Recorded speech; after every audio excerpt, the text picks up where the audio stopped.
drug dealers out of our lives. I say to you, you blood-sucking vampire angel of death, we're gonna crack down on you. No longer will you bring the blues to this big city. The drug dealer must die. Mr. Wright. Mr. Wright. Mr. Wright, sir. I want to go into your drug rehab program.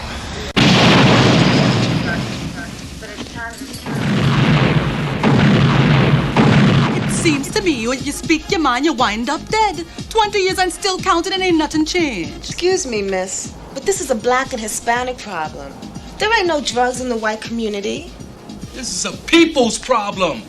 Black folks is dealing to black folks, Latins are selling to Latins, and white folks are doing the same damn thing. It ain't just us.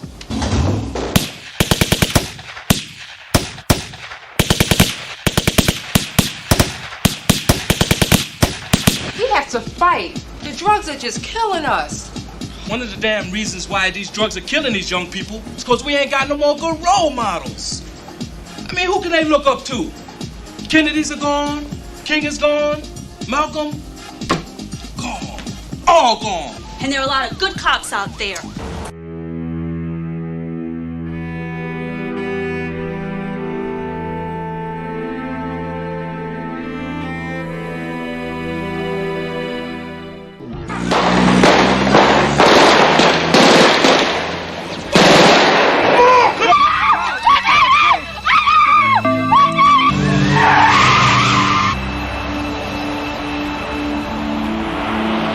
So I guess you all made your choice. Alright. How about you? Choose life or death? Hi, how are you? Hi, how are you doing? Can I have one of those flyers? There you are.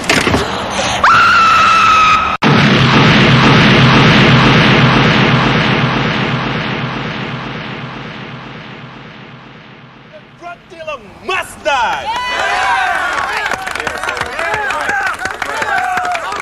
It's death to the crack dealers. Death to the crack dealers. It's death to the crack dealers. Death to the crack dealers. It's death to the. This film is a mix of cinema verite, choreographed street violence, and documentary-style messaging. It was raw. It was ready to rumble. Is this on point, or is this like make-believe? Is this for real? It's for real. That's on point, yes. Reality. And I want to introduce you. I want to allow each and every person who was there, who was part of this journey, to introduce themselves. And allow me to start with Frazier Prince. All right. Well, I want to thank you all for coming out and participating in the podcast for the launch of Crackdown Big City Blues on Fandor, another platform, because Paul was waiting a long time because we never got national distribution for this film, and a lot of blood, sweat, and tears went in it, and we wanted to continue his legacy. Beautiful, beautiful. Yes. And we have Stephen Ayung. Introduce yourself, Stephen. What role did you play in this amazing project? I played Blade, and I was Stu Large's character's bodyguard. Ooh. But as I got older, I found out I just played a thug. I just wanted to believe at the time, because I was a young guy, that, no, I'm his bodyguard. It sounded cooler. But I played one of the thugs, and for Frazier and Paul to give me the chance that they did, being a young dude and wanted to do a film, I thank them, and I know he hears me when he's up there. And I had the pleasure to do a scene with the late, great Ralph White, who I love. He had passed recently, but God rest his soul. And, I just loved being a part of the film. And as I get older, you appreciate more things.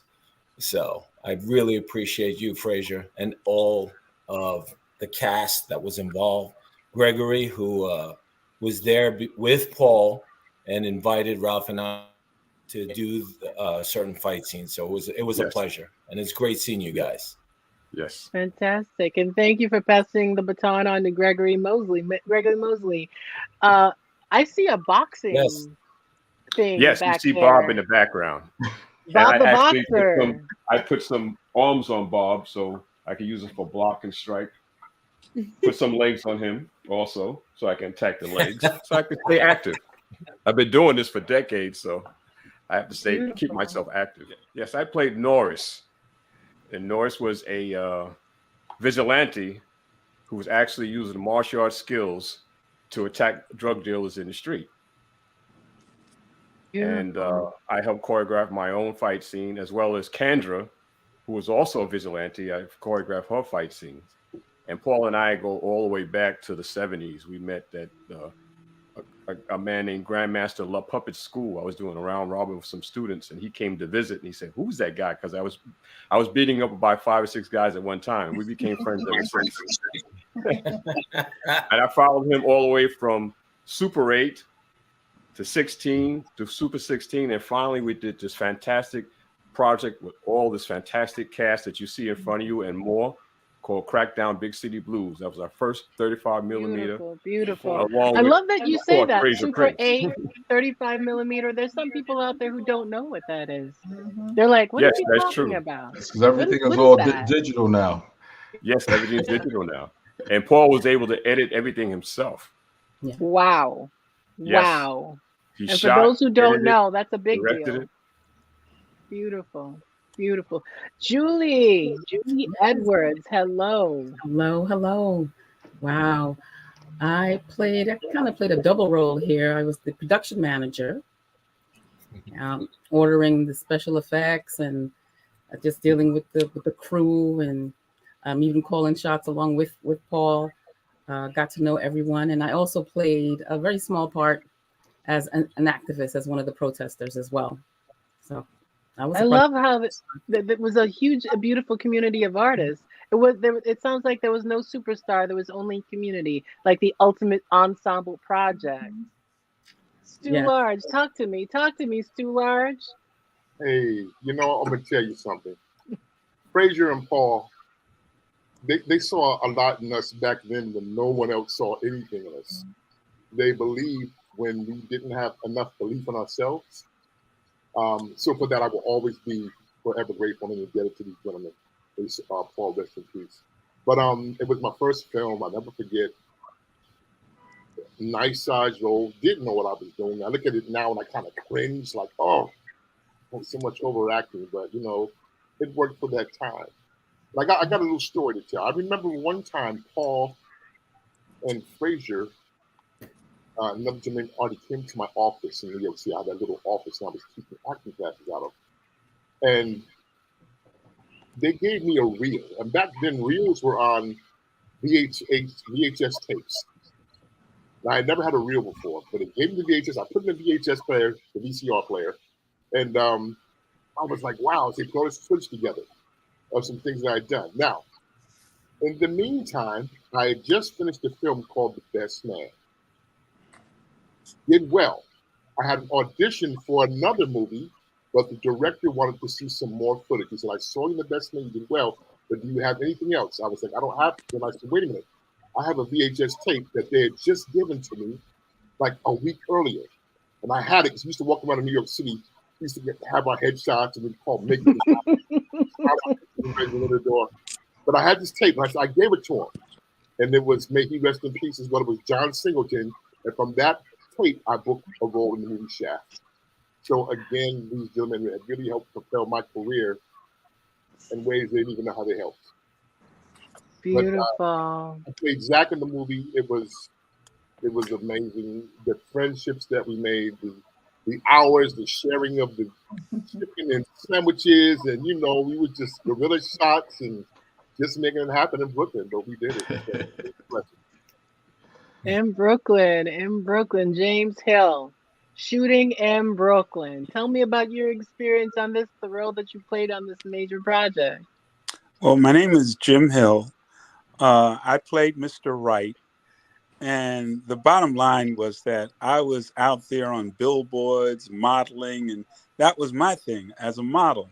And then what happened was Paul came to me and said, listen, Larry Fishburne was supposed to play this role, but I want you to play it. And before I could run away and hide and go in a hole, because I had never acted before, I said, oh boy, okay, I'll try it. But anyway, he gave me that kind of confidence, and I didn't realize my gift because he told me about it. I did it, and I didn't want to do no more acting or anything. I wanted to get back to the kids in Harlem and teach, and that was my thing. But one day I was teaching, and this Jewish professor came by, and he said, oh, it's only you. He said, I thought that was Denzel Washington. Your voice is so powerful. And it blew my mind because when I was shooting with Paul, and they had the voice and the machines and stuff like that, and the voice man came over to Paul and said, we don't have to edit anything in his voice. His voice is perfect. So Paul led me to believe that I can act. And I had a good time doing it. That's great. Beautiful. My gosh. Marisol Carrare? Is that how you say your name? I'm sorry. Yes, thank you. Tell me about the filming of Crackdown Big City Blues from your perspective. Thank you. Well, I actually met Paul through a casting director, Sarah Hyde Hamlet, who told me that they were this young filmmaker was doing this amazing new film he wrote and directed. And at that time I was studying acting, so I was pretty new in this industry as well. And actually it was my first film. Like Stu, I shared a lot of the same things that he says. And it was a very scary and exciting time when I met Paul and Frazier and the cast and everybody that he was working with. I was just so overwhelmed. I was so impressed by their work. Paul was so super talented. May he rest in peace. He really, I learned so much from Paul. He said, Marisol, you need to learn to write your own scripts, and you need to do your own material. And so I said, okay, I will, Paul. And he was such an inspiration to me, and for giving me that opportunity and to work with this amazing cast. We really became friends, and I look forward to working with them again. And I'm so grateful to be here and sharing this time with all of you. Thank you. Thank you. Ebony Diaz, when you got the script, what was the first thought that came to mind when you read the script? I was like, oh, I can do this part. I live in the South Bronx, so listen, I've had my back up against the wall, dealing with the lifestyle, the drug dealers and the cops, I knew them all. So when you come and you grow up in a community where you're trying to save lives and you're constantly, your life is being threatened, this film was like a part, an opportunity to fight back. It was a way to fight back, to try to win back some of our youth that were getting lost in on the drugs and the scene. And I got to meet Frazier and I got to meet Paul because of Andre Walker. So Andre brought me on the scene, and the role was a big opportunity for me. It was my first film as well. And we worked late hours. My goodness, those hours were like, it never ended. But you know what? We became a family, and we look forward to working together and encouraging and supporting each other. We got to know each other on a deeper level, and the cause was a great cause. It was a mutual community. It was an opportunity for us as a group to fight against, at that time, which has evolved to what's going on today. All of the abuse and drugs and the loss of a lot of our family members and kids, that have gotten lost because of the drugs and the streets. It's still a big problem today. So I think it's a great opportunity for us to make a comeback. You know what I'm saying? When Frazier called me the other day, I was like, you can count me in. You can count me in. So yeah, it was a launching pad for many of us. And God bless you, Paul. We love you dearly, and I'm just so grateful that I was a part of this, and we continue to keep his memory alive. I love that. I love that. And James, when you think about Paul, I'd love for you to share the first thought that comes to your mind when you think of Paul and the impact that he had on your life, because everybody else is sharing that. And I feel like I missed out on meeting him. So let the audience know what a major person he was in your life, because we all deserve to have met him. And we're going to meet him through the work, but tell me about him from your perspective. Paul was a great man.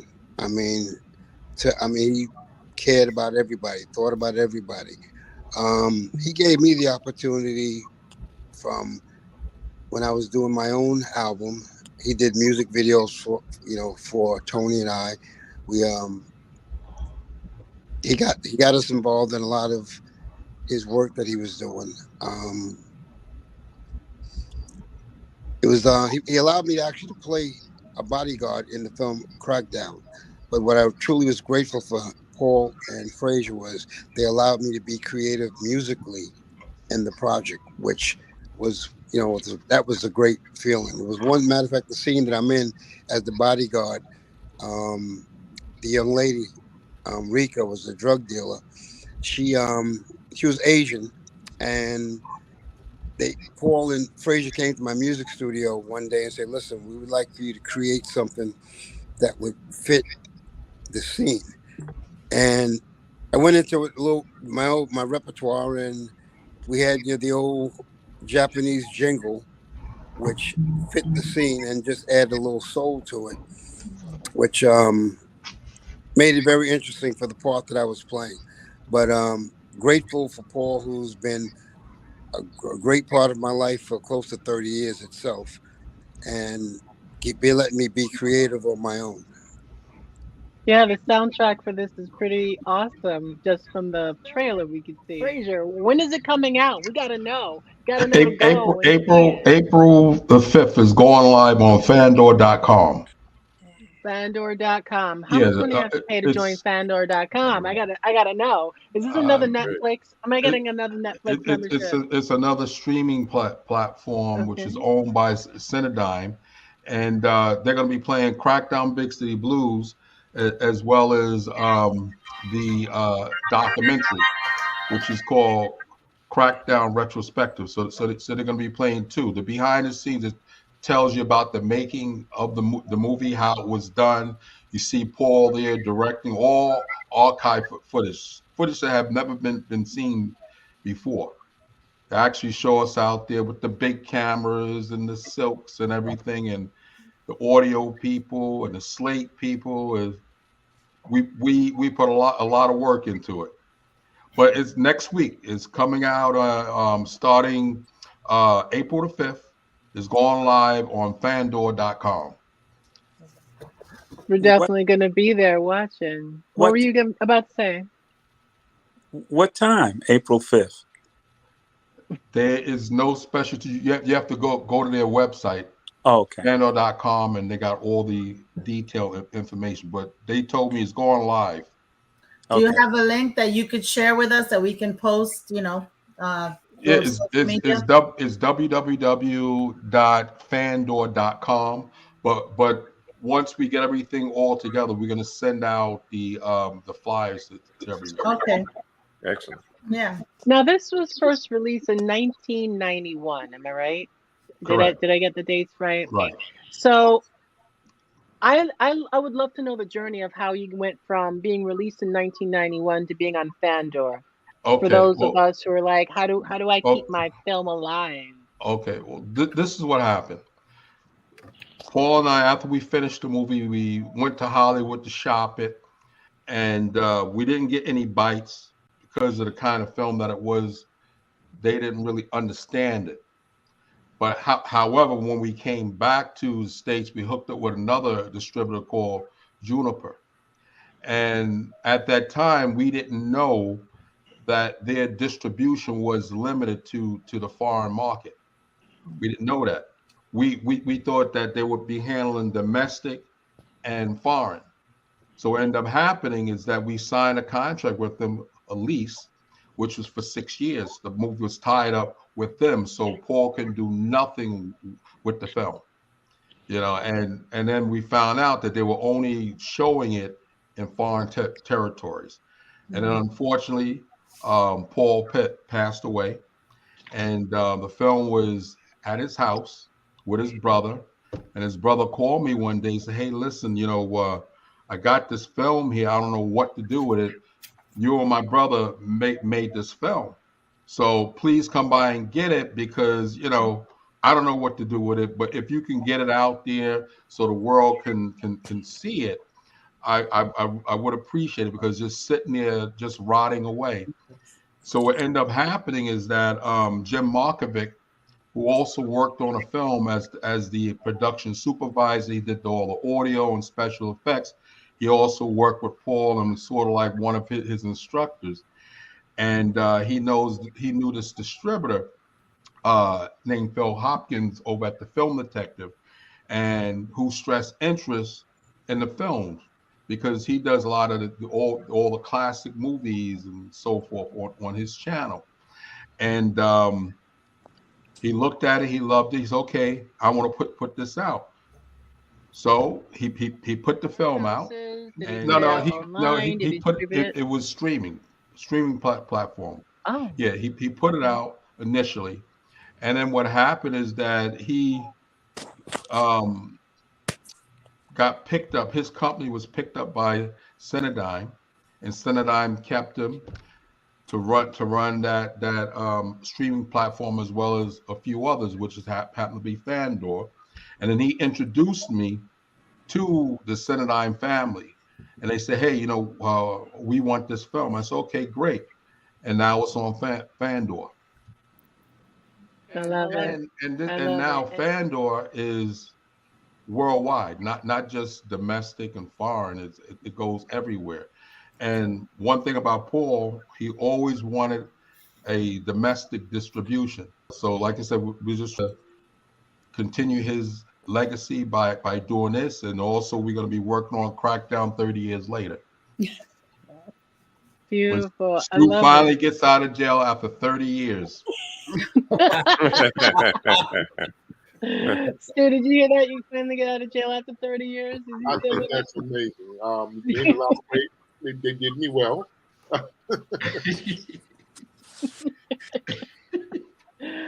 So let me ask you a question. My company, Conch Shell International Film Festival, our focus is on work by Caribbean diaspora and Caribbean filmmakers. And this year, our focus is on art for social change. And what I heard from everybody, that this film was impactful for them personally, and the mission was for it to be impactful. It's still relevant. Caring for your people. It's still relevant. Tell us more about that. How do we get young people to watch this film and learn and be inspired? It's an anti-drug film. It talks about this film here is like opening up a time capsule, looking back at what happened then, you know, with the drug epidemic, how bad it was, which was crack back then, but now they got different kinds of drugs, but the issue is still there, but it's also overcoming barriers. Crackdown is socially redeeming, meaning that, you know, you have people who are on drugs, and it says that, hey, you don't necessarily have to stay on drugs, you can get off of it, and there's hope. So what's going to be the arc of the movie? I'm manifesting it for you. I know there's no conversation about it, but if you were to bring the spirit of Paul into the room and say, Paul, we're gonna keep your message going. Let's brainstorm on how this film would go. 2022, and when we walked into the room, everybody was like, "We got to do another movie. We got to do another project." Crackdown 30 years later. That's what that's 30 about. Years later. Yeah, instead of it being just a movie, it's gonna hopefully it will be a ongoing series. I love it. Like you have Power and you have Empire, you have Crackdown 30 years later, starring Stu Lodge Riley. The president released him from, he gets a presidential pardon. So now he's more Now he's more. He's educated and sophisticated now. Now he's really to take over New York.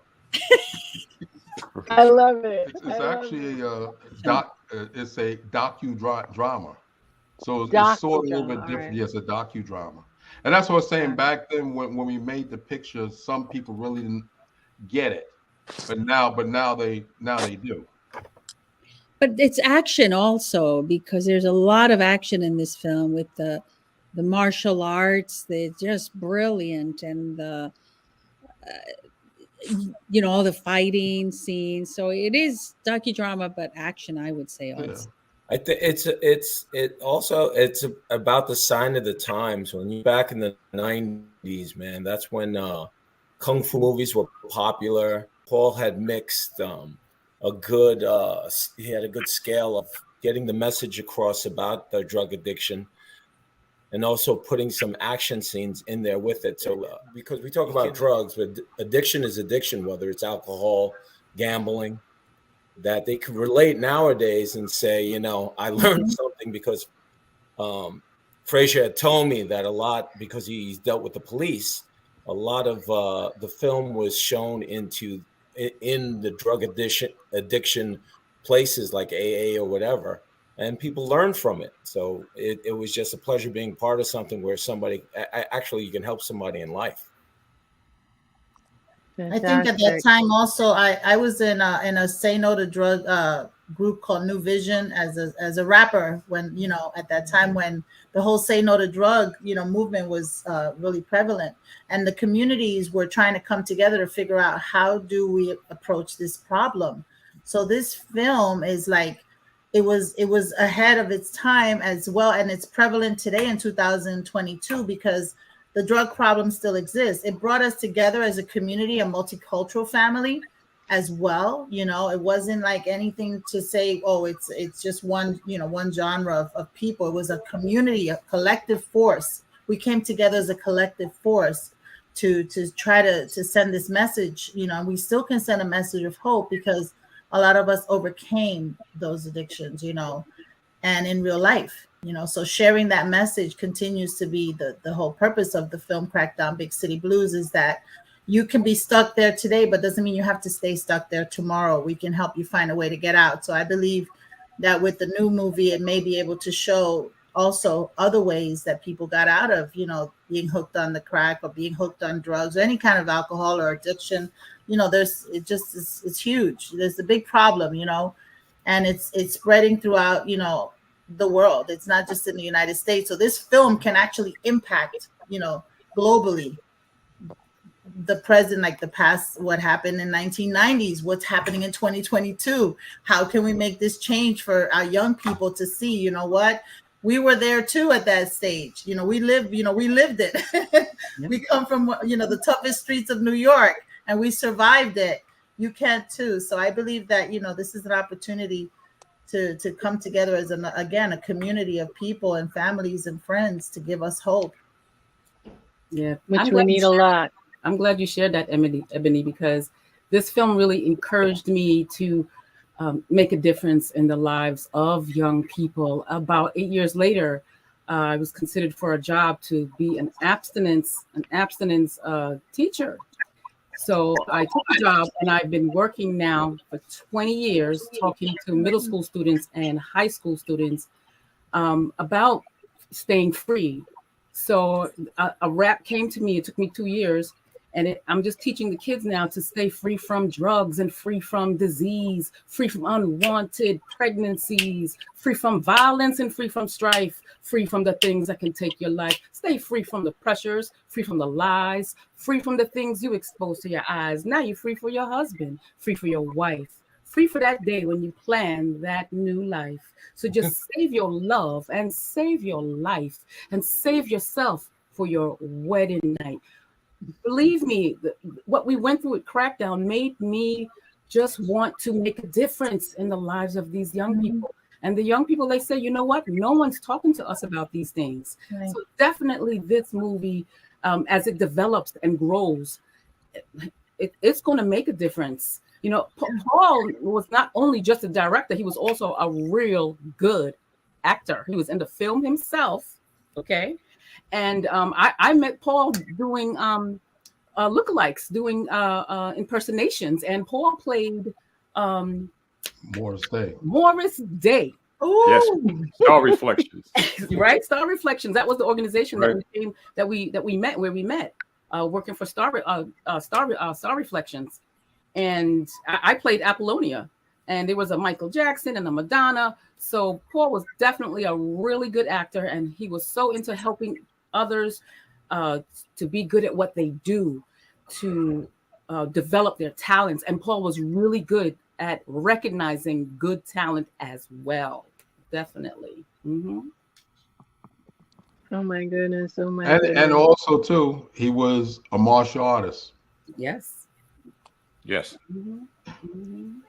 Love. That's how I first met Paul, because he used to teach me karate in the community center. And back then, that was when we was making the Soup 8 films. We was doing the Soup 8 films, and from there we did the 16 millimeter with Greg and I starting the film together, Brotherly Love. Remember that, Greg? Yes. Yes. Yes. Where is Brotherly Love? We need to. Where do you have the footage for that still? It's probably in his house. It was shot in 16 millimeter. Yeah. Yes. Yeah. You know what was great about Paul is that I was a young kid. Ralph was much older than me, because Ralph was my initial teacher as far as acrobatics. And we did stunt works on a lot of films before we even got to Crackdown. But the day of the shooting for the fight scene, Gregory, were you there? Were you there at our fight scene with Ralph? I don't know if I was there that day. In the building? In the building. I'm not sure. No, I wasn't there that day, no. But I don't know. That's why I was going to tell you, if you remember this. When he said action, I was moving way too fast. And that means my body wasn't working right. I was everywhere. Frazier, do you remember this? Yeah, I was there. And Paul stopped everything. He put his hand on my shoulder. He walked me to the side. He goes, Steve, you need to slow down. He said, you need to calm down your body. And he said, if we need to, I know how to speed up film. So I just remember that just calmed me. And then we had like this great, we had these great things that happened where I slowed down and I calmed down, and then Ralph laughed at me, and it just got calm from there. So he just knew how to take a scene and just relax the actor or the stuntman to do anything he wants. And I got one more quick story that I think Stu Large doesn't know, is that Paul, because I did stunt work. I like to work behind the scenes, no lines, no anything. And Paul came to me and he said, Steve, we need to kill you off. He said, House is going to shoot you, but you got to say some lines. So I go, I don't want any lines, Paul. I just, you can, why don't you just shoot me and I don't have to say anything? He goes, no, it's not going to make any sense. You need the continuity of the film. So I remember he gave me the lines and I was nervous as hell. I'd rather just jump off a building than do lines. And I go, in my head, because most of the scenes I was around Stu Large, I go, in my head, I'm going, all right, what would Stu do? Okay, Stu did this. And then this Paul, after he filmed, he shows me like the dailies and he's like, look at that. He said, you should be acting. You shouldn't be kicking things. And I go, that was an accident. And I don't know if Stu Large knows that was because of him. But I actually said, okay, what would Stu Large do? Okay, let me just say these lines. It'll flow or whatever. So it was just a pleasure. It was a pleasure to be around people that really invested time to make you better. Yes, he did. That happened to me in my fight scene in the alley. Yes. I was doing a fight scene that I had choreographed, and after the third take, Paul came up to me and whispered in my ear, listen, Greg, all that blood, sweat, and tears you put into martial arts for so many years, I've seen you fight before. Just think about the times and the sweat you put in. and throw your kicks that way. So that's what I did. Then I did the fight scene, and it was a cut. He knew how to actually get. He was amazing. The talent out of you. Yes. Yes. He was amazing. He was amazing. He was amazing. As a matter of fact, he shot Super 8 karate movies. Frazier, you remember this, and showed in the community center. Packed audiences. Right. In the projects were down the block from his house. He was showing the community center there. And I believe Spike Lee saw one of the films. And Larry Fishburne became friends with Paul because he lived in the neighborhood, or his aunt lived in the neighborhood. Yes. His aunt was Spike Lee. And they sat and talked about martial arts and film and everything. They became friends.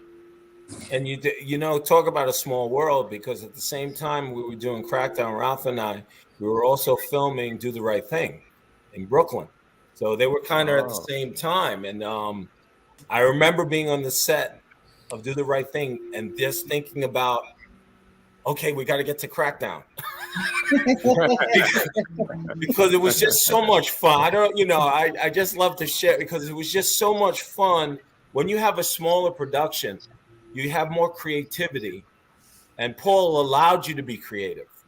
Yes. I hope you guys agree with me. It's like he just allowed you. It was like it was a family affair, you know. Yeah. Yes. It was great. It's more intimate. You know, I was the director of that community center, and I was the one that allowed Paul to show those films. However, Paul was realer than real, because I was out there trying. I was an activist. I was the director. I was trying to stop fights, and I got smashed in between two teenagers, and I fell out. My blood was flowing all in the streets, and Paul came to my rescue, and he was so mad that Paul wanted to go out and deal with those youngsters that had clobbered me. And I had to, bleeding and all, stop Paul, because his heart was there. He was really in it. And we became friends. Really good friends after that. He would go to all my events. And guess what? When I went into modeling, the slug that I got was over my eyebrows. So my eyebrows grew over it because I never got stitches, and I was able to work. And Paul was there with me when I was modeling. He would come to my office. He was always with me. And I miss him so, because all I do right now is, in my prayers, he's part of it. But anyway, that was my boy. Yes. Absolutely. That is beautiful.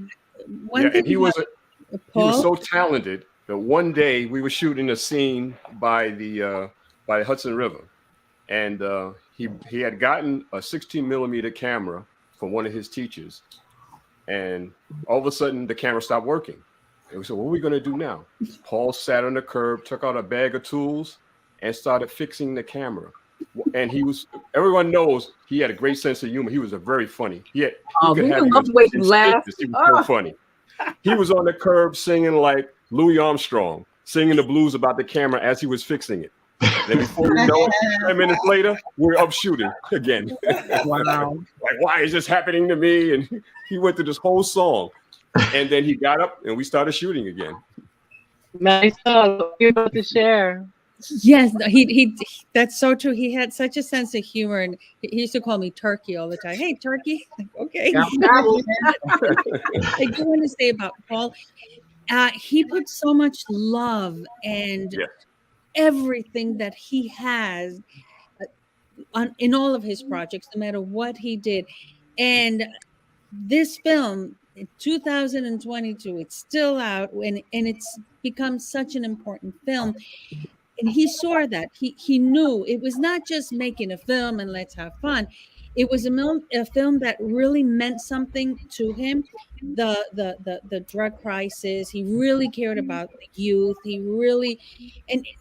was an artist. He was one of the first artists for social justice, doing his artistic work for social justice, and it meant a lot to him, and that's why this film is still so relevant and so important, and it will forever be, because there's a message, a strong message, and it's never going to change unless the world changes. But and with the drug epidemics and everything that's going on, and the violence in the world, he had a message, and I'm so happy that all of us are able to do this film with Paul, because we're all activists in our own right. We all work with children, and we want something better as artists. We want to express our artistic talents to do something better in the world. And I think that's why we all came into Paul's universe, and we all have something to contribute. So he'll forever be an important director, an important human being, and we'll never forget him. Never. Yes. Never. That's right. Stu, I we would gotta- like we to gotta- ask, can you write a movie about this amazing man? Oh, yes. If you could do that, I'm Stu. throwing that in your hands to Okay. tell his story, to write his movie, to get him this artivist, this social activist in the front, so that we can inspire young artists to be like him. We need to have artists who believe in touching hearts and changing the world. We have a number, but this man, Paul DeSilva, I'm watching Frazier nodding, so I'm guessing I'm dropping a seed. So will it Yes. grow into a massive tree? Let it be a tree. Mhm. Let it be a tree. Amen. I feel like Amen. everything you people say, that deserves an amen, because for me, he sounds like a saint. He sounds like someone who deserves to be honored. And I want to honor all of you for keeping all this love for this project and this creator in your heart. After all these years, I feel like he's in the room, he's in the space. Yes. And I want to thank you so much for coming to share your love for him and your love for this project. And I can't wait for April 5th. April 5th. It's gonna be Yes. live. All right. Excellent. Live. You know, he was a friend. He got Live. friendly with Chuck Norris. Chuck Norris went to Willoughby Peerless. He was coming out with a movie. I'll tell this real quick. And Good Guys Wear Chuck Black. Norris's brother was there. And Paul was in the corner talking to Chuck Norris's brother. All of a sudden, Chuck Norris's brother started crying. He was laughing so much, he started crying. And Chuck walked over to Paul and said, "What are you doing to my brother? I never saw him laugh so much." He said, "This guy is so funny." And Chuck gave him his number. And when he said, let's exchange numbers. So when Chuck Norris came back to New York, he actually called him. Yeah. And there was an actor that was in a movie called The Soldier. Steve James. Steve James became a friend of Paul's, and he was actually going to be in one of our projects, but we didn't get the project off the ground. And he still stayed friendly with Paul. So before Steve James went to California, after he made this movie with Ken Walker called The Soldier, he had a bachelor's party and everything. He went to California, and he got a call from him. He says, "Do you know anybody?" And Paul actually hooked him up with Chuck Norris. He gave him his number and everything. And that's when you see Steve James is in a lot of Chuck Norris's movies, because Paul hooked him up. Yeah. He was that type of person. I would come to his house and he would be editing his own stuff, but he would have other people's tapes and resumes and editing them together so they could have a reel to show to other casting directors. That's the kind of person he was. Yeah. He could write, direct. He did his own storyboards. Editing, shooting. I mean, he did it all. I want to thank you all so much for Thank allowing you. me to be part of this conversation. I don't think you needed me, because there's so much love here. You could have just sat here talking amongst yourselves. Thank you so much, Sam Archer, for inviting me to meet these beautiful spirits and to learn so much about an amazing artist, Paul DeSilva. Paul DeSilva. And Paul thank DeSilva. you too DeSilva. for coming out. Thank you, Frazier, for bringing this together tonight. Thank you. Yes, thanks, Frazier. Yes. And there'll be many more, because like I said, we were only allowed to have 10 people on at a time, but I apologize to everyone else, but we're gonna get together more often and do a couple more of these, like you said, maybe have a viewing party or something. Yes. Great, terrific. You guys look great. It's good seeing you guys. Everybody. Everybody looks great. Yes, everybody stay safe and blessed. Stay Magaly, safe and blessed. Yes. I think I met you back in 1989 or 90. Did you go You to did. Bob Collier's commercial school? We didn't meet there, but we've met. We have met back, I think, back in the early 90s. And We've all been doing this for a long time. And just continued success to everyone. I love you all. Everybody looks amazing. You guys stay girlfriend- healthy. My old girlfriend, Ebony, you look amazing, love. Thank you, love. Thank you. So do you, love. I can't wait for us to get back together after 30 years, you know? Yeah, that's gonna be nice. We're gonna have to write that in, friends. How are you gonna write me in? I died. Who's that? Too. Don't worry about it. We'll They figure can have out a something. ghost show up. No, you know what? We'll have a character come back and say, "Oh, that's his son." Oh, yeah. That's a good idea. God bless you guys. God bless you. Always a all. pleasure. Everybody. So much. Okay. Thank Stay you. in touch. Stay in touch.